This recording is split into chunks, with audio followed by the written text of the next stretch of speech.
Frères et sœurs, j'espère que vous allez bien. On est à J-1 du retour de la Liga. Je suis encore en vacances, mais il fallait absolument que je fasse une vidéo pour un petit peu en parler parce que la guerre reprend demain. On est d'accord, hein, la guerre reprend demain sous une ambiance qui est très controversée, évidemment, parce que le Barça n'a toujours pas enregistré ses recrues. Ça fait mal de le dire, donc il y a une espèce de boule au ventre qui s'installe. Mais bon, on va être patient et on va attendre jusqu'à la fin, dernière minute. En tout cas, si le Barça n'arrive pas à enregistrer toutes ses recrues, ce sera vraiment gênant. Ça pourrait être dramatique pour l'image du club.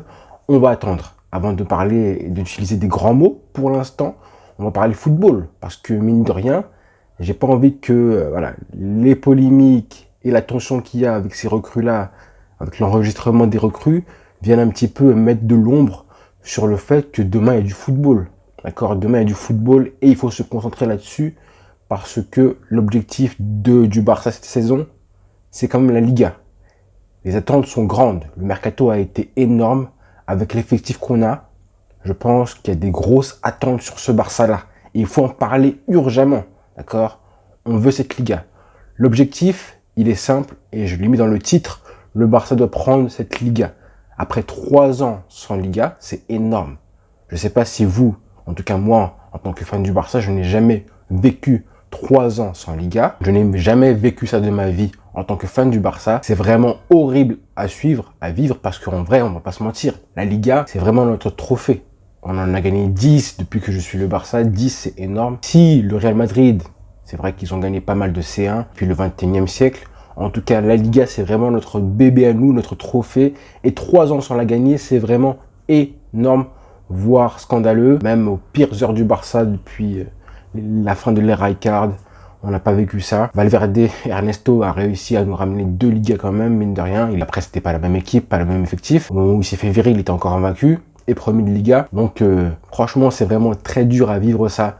3 ans sans Liga. Je pense que c'est l'objectif prioritaire avant la LDC. Il faut parler de Liga avant de parler de Ligue des Champions. La Ligue des Champions, c'est vraiment particulier. Il faut un petit peu de chance, de réussite et être constant, être vraiment performant au moment où ça compte le plus, où la pression est la plus grande, alors que la Liga, c'est vraiment un marathon, c'est vraiment ce qui sacralise vraiment la régularité, l'efficacité et la constance. Il y a plus de mérite à gagner la Liga que la LDC. C'est un mérite qui est différent plutôt. Donc aujourd'hui, avec l'effectif qu'on a, il faut assumer le fait qu'on veut absolument gagner la Liga. On ne peut pas se permettre de parler de Ligue des Champions pour l'instant. On verra ça au mois de mars, avril, où on en sera par rapport à la Liga. Si on a accumulé de la confiance, où on sont les jours après la Coupe du Monde. Il y a plein de choses avant de parler de Ligue des Champions. On verra la poule la poule qu'on a qui va tomber au tirage au sort. Si on peut se permettre de viser la première place ou la seconde place. Tout ça, des paramètres qui sont à prendre en compte. Si on finit deuxième, avec une grosse poule, on pourra s'estimer heureux après la saison dramatique qu'on a eue. Et en finissant deuxième, forcément, t'es pas à l'abri de tomber sur un gros. Et en plus, avec un match retour à l'extérieur, on sait que le Barça s'est pas qualifié lors d'un match de Coupe d'Europe avec un match retour à l'extérieur depuis 2015 et la demi-finale face au Bayern Munich. Donc ça, c'est des paramètres à prendre en compte. Le tirage au sort, la poule et l'état de forme des joueurs à l'instant T, parce que, rappelez-vous, il y a la Coupe du Monde. Donc pour l'instant, ne parlons pas de C1. Même si on a un effectif qui paraît être un des 3, 4, 5 meilleurs d'Europe. Surtout que pour moi, la LDC, c'est un projet à long terme, d'accord ? Donc tu ne peux pas passer de être sorti en poule à être potentiellement vainqueur ou favori de la LDC comme ça, en un claquement de doigts. Il faudra faire des progrès, mais pour l'instant, on n'en est pas encore là. Donc tu ne peux pas parler de favori de LDC quand tu as été humilié, comme ça a été le cas récemment. Par contre, la Liga, il faut assumer. Là, on doit viser la Liga. On doit absolument viser la Liga avant tout et de loin. Même si on finit deuxième, ce sera une déception. Peu importe le scénario, il faut être régulier. Il faut être vraiment avec l'effectif qu'on a. Peu importe les blessés. C'est vrai qu'on n'a pas de latéraux, mais peu importe. On a une force de frappe potentielle. Il faudra juste l'exploiter. Si on arrive à exploiter le potentiel de l'effectif, on pourra battre n'importe qui, n'importe quelle équipe, que ce soit le Real Madrid ou l'Atlético Madrid, peu importe, on sera largement favori. Donc, clairement, on a l'effectif et le coach et les ambitions et tout ce qui va avec pour prétendre à être vainqueur de la Liga. Et il y a une philosophie de la Liga au Barça.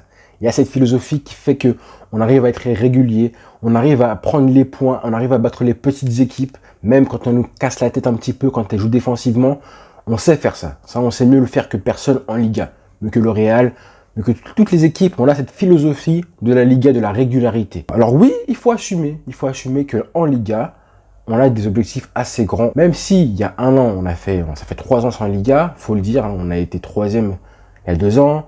Là, on a fait une belle remontée, mais la fin de la saison a été frustrante, faut le dire aussi. Le football, ça va quand même très vite. Hein, par exemple, le Real Madrid a fait saison blanche il y a 2 ans, et l'année dernière, ils font le doublé LDC Liga. Ils pourraient faire le quintuplé en 2022. Le football, ça va très vite. Et là, on a une équipe, l'effectif qui a été bâti ce mercato-là, c'est pour avoir des résultats immédiats. Alors certes, j'ai été repris aussi lors de ma vidéo récemment. On m'a dit que Charles, pourquoi tu dis que c'était une équipe sur le long terme, alors que clairement, les recrues sont faites pour qu'on ait des résultats très très vite. C'est vrai, hein, mais l'un ne va pas sans l'autre, d'accord?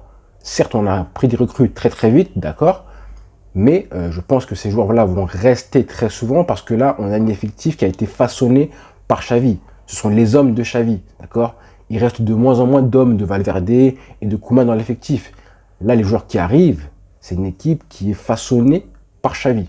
Donc ce sont des joueurs qui vont rester longtemps au club. Que les recrues sont là et que ce sont des joueurs qui sont vraiment dans la fleur de l'âge, donc qui vont contribuer tout de suite au résultat de l'équipe si le potentiel est exploité, mais qu'en plus elles vont rester au plus des années au club. Alors certes, hein, malgré tout ce que je dis, le Real Madrid reste favori de la Ligue 1.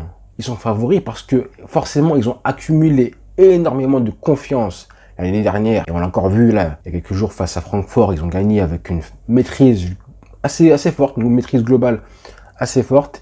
Et j'ai envie de dire que souvent, celui qui gagne la LDC l'année passée a accumulé beaucoup de confiance pour le championnat, d'accord? Souvent, très souvent, vous allez voir que les équipes qui gagnent un petit peu la LDC, en général l'année d'après, ils sont très forts en championnat. C'est ce qui est arrivé pour Liverpool, pour le Real en 2017, pour le Barça aussi, et le Barça les années d'avant. Donc le meilleur moyen pour être dans la bagarre face au Real Madrid, hein, pour être dans la lutte pour le titre du début à la fin de la Liga, c'est de commencer très fort le championnat. D'accord? Gagner les premiers matchs, peu importe la manière pour l'instant.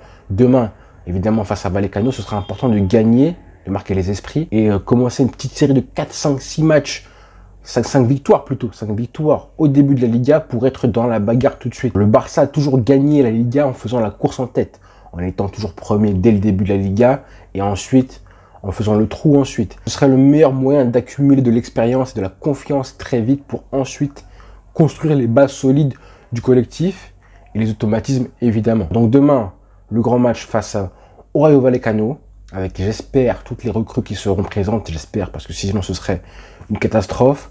C'est compliqué de faire une équipe type, une équipe souhaitée pour demain pour Xavi. On va attendre, hein, on va attendre patiemment, mais bon, en tout cas gros match qui va arriver demain.